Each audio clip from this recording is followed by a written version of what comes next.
Good evening, and thank you very much for coming out on a slightly chilly evening in Hexham.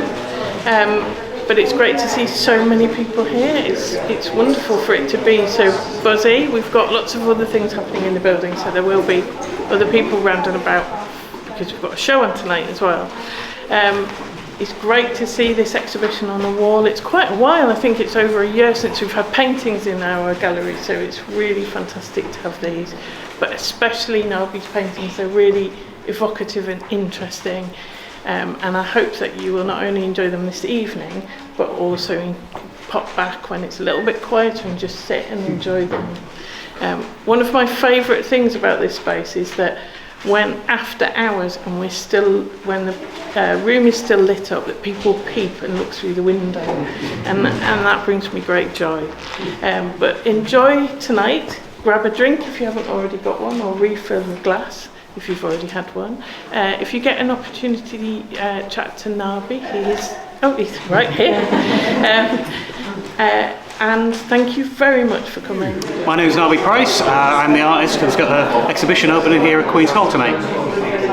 So Narbi, tell me a little bit about the works that are on display here at the Queen's Hall in Hexham.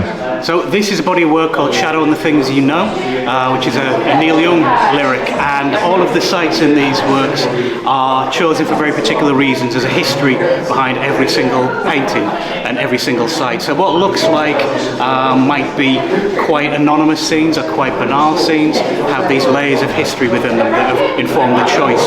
And each one of these histories is hinted at in the title and also explained in the gallery captioning, and I'm interested in this sort of layering of history that's present everywhere.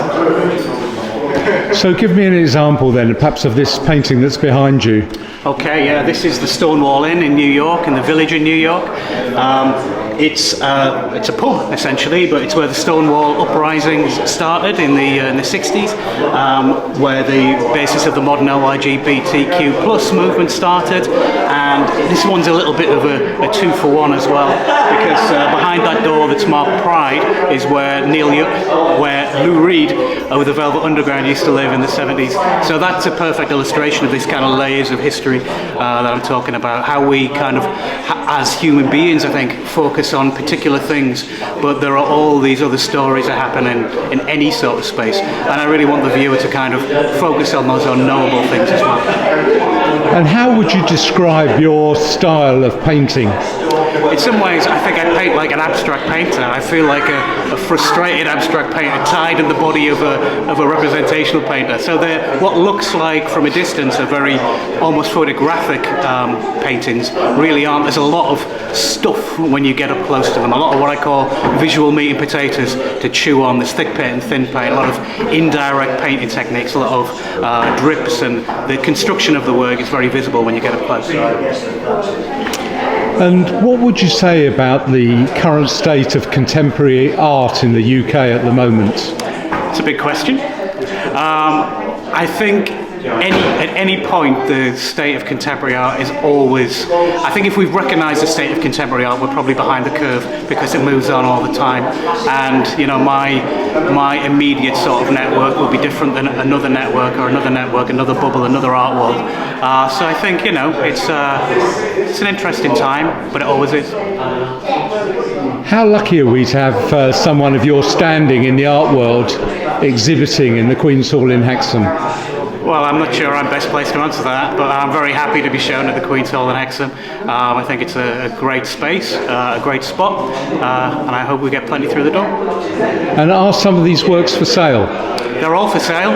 We have paintings and we have a lithographic edition as well, with various price points. And once this exhibition is over, are you going on to exhibit elsewhere? I've got a few group shows coming up, and no more solos on the horizon, but yeah, I'm showing all over the country later in the year. So when is the exhibition on at the Queen's Hall until? You can catch the exhibition here at Queen's Hall until May the 30th. Narbi, thank you very much for talking to Hexhamtv, and good luck with the exhibition. Thanks for having me.